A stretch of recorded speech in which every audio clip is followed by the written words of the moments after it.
Hello students, how are you. उम्मीद करती हूँ कि आप लोग सभी फाइन होंगे, अच्छे होंगे और इसी तरीके से आपको अपना ध्यान रखना है। तो बच्चों, हमने प्रीवियस वीडियो में हमारा चैप्टर चल रहा था अनोखी सूझ। तो आज हम हमारे उसी चैप्टर को आगे कंटिन्यू करते हैं। तो बच्चों, मैंने आपके सामने कुछ शब्दार्थ लिखे हैं। ये शब्दार्थ हमने प्रीवियस वीडियो में भी समझे थे, लेकिन हो सकता है कुछ बच्चों ने इनको नहीं समझा होगा। तो आज हम हमारा जो चैप्टर है उसको आगे शुरू करने से पहले मैं आपको ये वर्ड मीनिंग जो है एक बार और समझा देती हूँ, फिर हम हमारा जो चैप्टर है वो आगे शुरू करते हैं। और उससे पहले आप लोग अपनी बुक भी निकाल करके तैयार हो जाइएगा। तो आइए बच्चों, शुरू करते हैं। हमारा पहला है वर्ड मीनिंग मान्यवर। मान्यवर का अर्थ होता है सम्मान सूचक संबोधन। दूसरा है ब्रह्मा। ब्रह्मा का अर्थ होता है प्रजापति। ठीक है। तीसरा है शांतिपूर्वक। शांतिपूर्वक मतलब शांति के साथ। नंबर 4 है मिष्ठान। मिष्ठान का अर्थ होता है मिठाई। नंबर 5 है मुँह ताकना। मुँह ताकना मतलब देखते रहना। अगला है हमारा बच्चों नेक्स्ट और लास्ट टूट पड़ना। टूट पड़ना का अर्थ होता है झपट पड़ना, किसी चीज पे एकदम से झपट पड़ना। तो बच्चों, शब्दार्थ आपको अच्छे से समझ में आ गए होंगे सभी बच्चों को। और जिस तरीके से मैं आपको समझाती हूँ आप लोग भी इसका रिवीजन साथ साथ किया करें और अपनी नोटबुक में आपका जो होमवर्क है उसको भी आपको बराबर साथ साथ करते जाना है। नहीं तो बच्चों को आगे से आगे आपका पेंडिंग जो वर्क है वो होता चला जाएगा। तो बच्चों, बुक निकाल लिया आप लोगों ने। हम हमारा जो आगे का चैप्टर है उसको आइए शुरू करते हैं। पेज नंबर बच्चों निकालिए 21। पेज नंबर 21 निकाल लिया। चलिए तो हम हमारा चैप्टर शुरू करते हैं आगे। अभी तक हमने देखा था बच्चों कि प्रजापति ने उनके सामने शर्त रखी थी कि उन्हें भोजन करना है, लेकिन बिना कोहनी को मोड़े हुए करना है। ठीक है बच्चों। और दानव और देवता आपस में सोच रहे थे कि हम किस प्रकार कैसे क्या करेंगे। तो आगे शुरू करते हैं। देवताओं ने एक उपाय सोचा। कमरे के किवाड़ बंद किए, आमने सामने बैठ गए। लड्डू उठा उठाकर एक दूसरे के मुँह में देने लगे। कुछ देर में थाल साफ हो गया। सारे लड्डू समाप्त हो गए। न हो हल्ला न शोरगुल। देवताओं ने शांतिपूर्वक भोजन किया।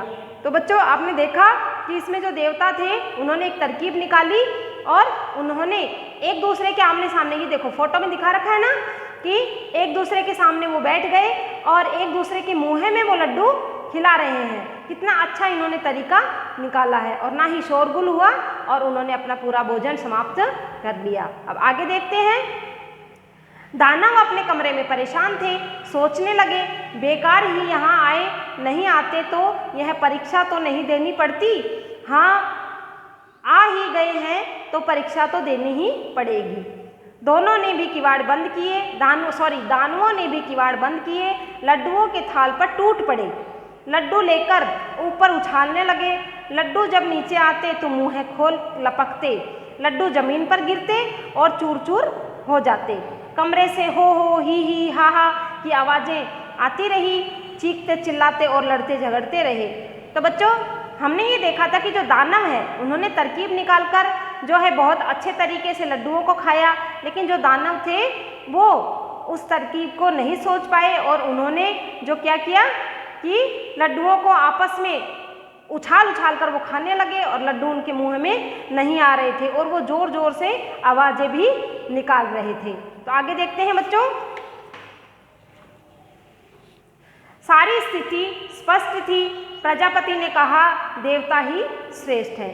तो मतलब कि प्रजापति ने देखा कि जो देवता हैं उन्होंने तो कितनी अच्छी तरकीब से लड्डुओं को पूरा भोजन जो है वो समाप्त कर दिया, लेकिन और जो दानव थे उन्होंने वो जो तरकीब थे वो नहीं निकाल पाए और उन्होंने कितनी अशांति फैलाई।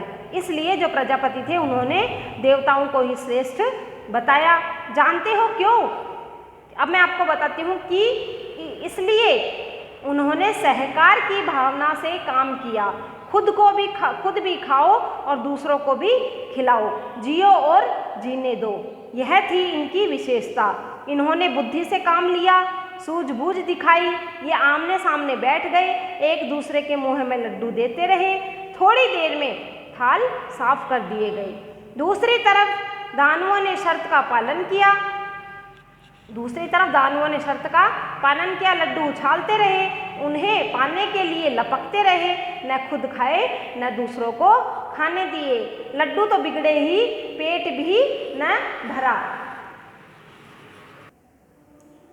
तो बच्चों, आपने देखा किस प्रकार जो देवता थे उन्होंने अपनी तरकीब निकालकर, अपने दिमाग से अच्छी सूझ निकाल करके उन्होंने पूरा भोजन अच्छे तरीके से शांतिपूर्वक समाप्त किया।